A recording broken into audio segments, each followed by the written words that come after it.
dirigentes capazes do partido, como conduziu ao afastamento de larguíssimos milhares de comunistas, quer por opção própria, quer por um esquema que a direção do PCP engendrou, que é abater os ficheiros. E, desde que não parassem contas, deixavam também o PCP, evitando assim a vergonha de exporem à expulsão de milhares de comunistas. E nesse sentido, também porque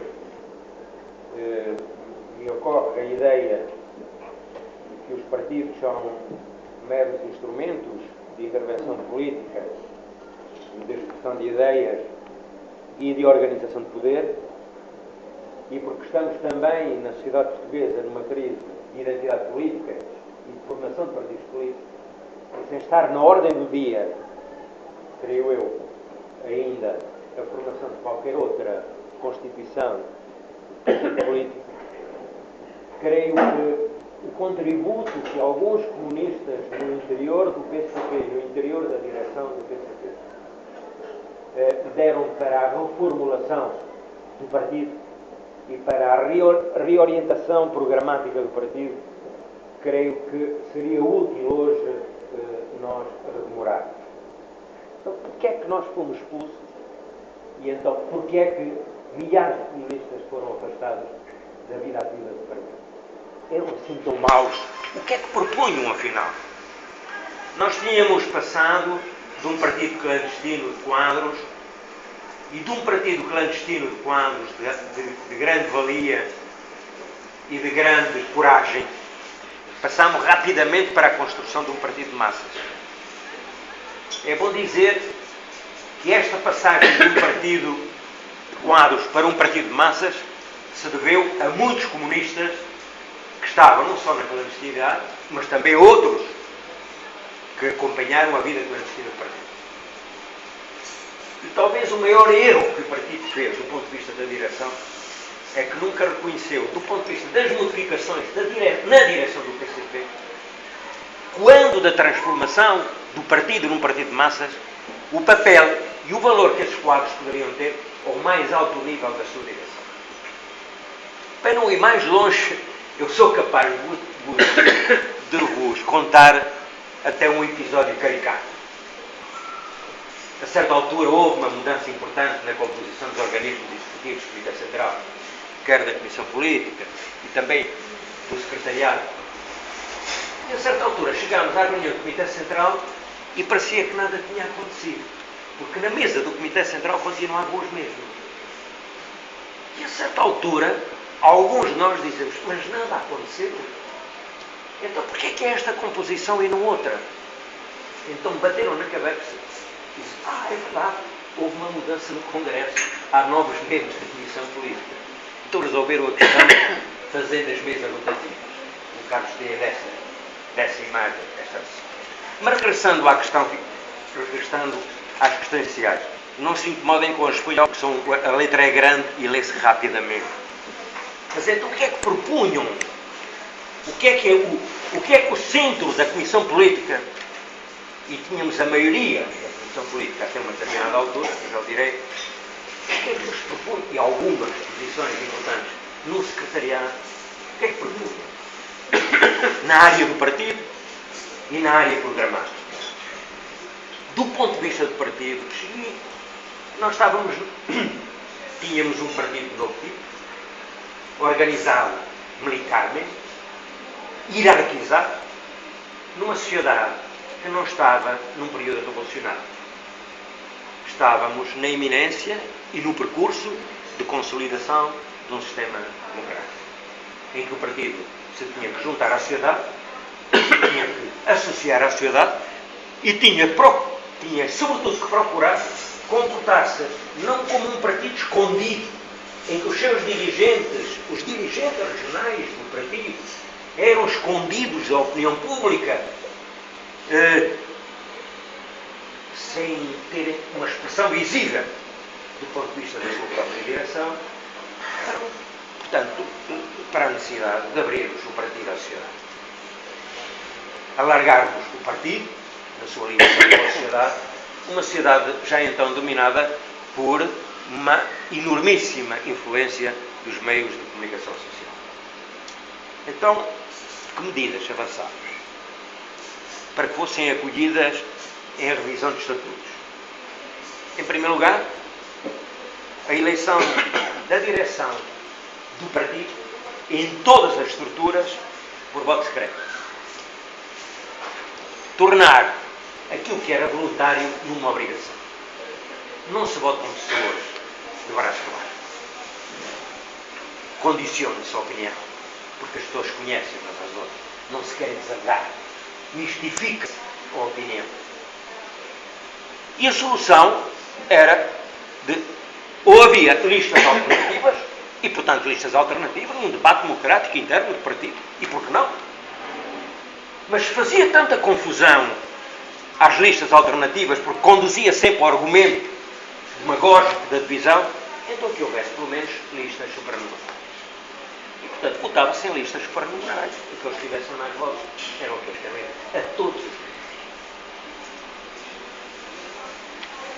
Consagrar, segunda questão importantíssima, consagrar a Comissão Política como o verdadeiro organismo executivo do Comitê Central, por onde passavam as decisões políticas organizacionais do partido. E não uma direção bicéfala entre Comissão Política e Secretariado, onde o Secretariado, em muitas circunstâncias, mandava mais que a Comissão. Eliminar o Secretariado das suas funções, reduzindo a meras funções técnicas operacionais para resolver questões que se colocavam no dia-a-dia do partido. Obrigatoriedade da prestação de contas à Comissão Política de tudo, inclusive das contas. Nunca a Comissão Política teve a mínima informação sobre as contas, por exemplo, da festa de Barbados. Aquilo dava dinheiro, se não dava. Quais eram os fundos do partido? De onde vinham? E as empresas davam lucro, não davam? Como é que era? Como se repartiam as contas do ponto de vista regional? Como se alimentava o partido do ponto de vista regional?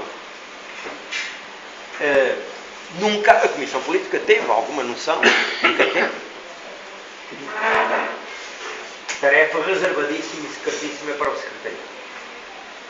Eliminar estatutariamente a existência da Comissão Central de Quadros, que a certa altura foi o filtro para a organização interna do combate às novas ideias do partido.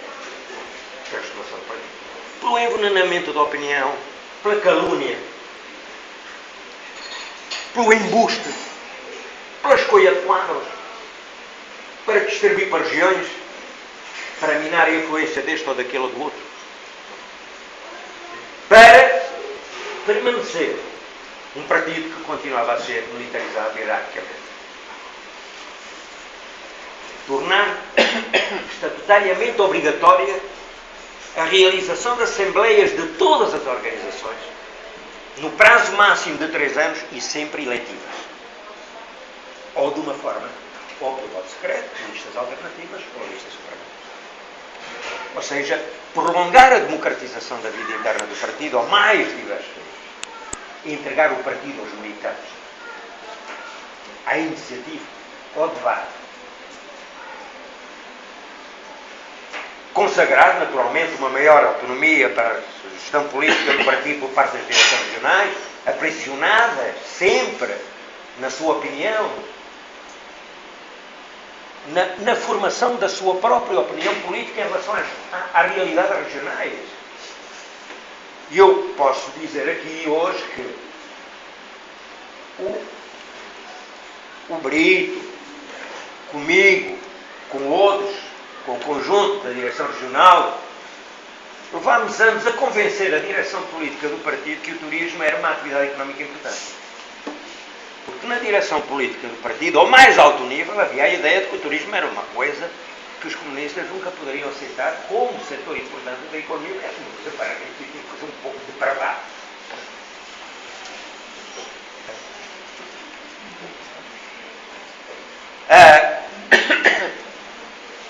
reduzir o peso, naturalmente, e a autoridade do profundo aparelho de funcionários do partido. Gente notável, sacrificada, sem dúvida, mas que não correspondia já à realidade. Essa estrutura, esse modo de entender o partido, esse modo de funcionamento já não era possível sustentar na sociedade democrática que estávamos a viver. Isso afastava-nos das pessoas. E nem sequer o funcionário do partido, sacrificado e sacrificando muitos projetos da sua própria vida pessoal, era remetido para uma sombra na qual não se reconhecia o valor do seu sacrifício e da importância política que tinha que ter no interior do próprio partido. No plano programático, deixo também 3 ou 4 ideias. Em primeiro lugar, definir o novo posicionamento em relação à Europa, que continua no equívoco que nós vemos hoje.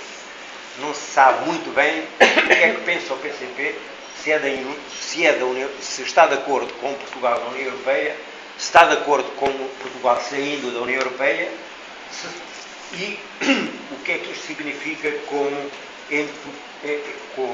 diminuição da nossa capacidade de intervenção política no quadro da União Europeia, estabelecimento de alianças, compromissos, de alargamento de influência, de conjugação de esforços com outras forças de esquerda na União.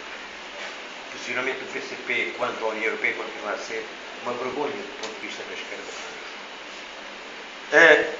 A afirmação, como já foi dito, de um partido que não pode ser um partido sindicalista, não pode ser um partido de luta exclusivamente por aquilo que está mal, mas como um partido afirmando-se como um partido de poder, de participação de poder, quer no exercício da ação governativa, quer no estabelecimento de alianças no quadro parlamentar.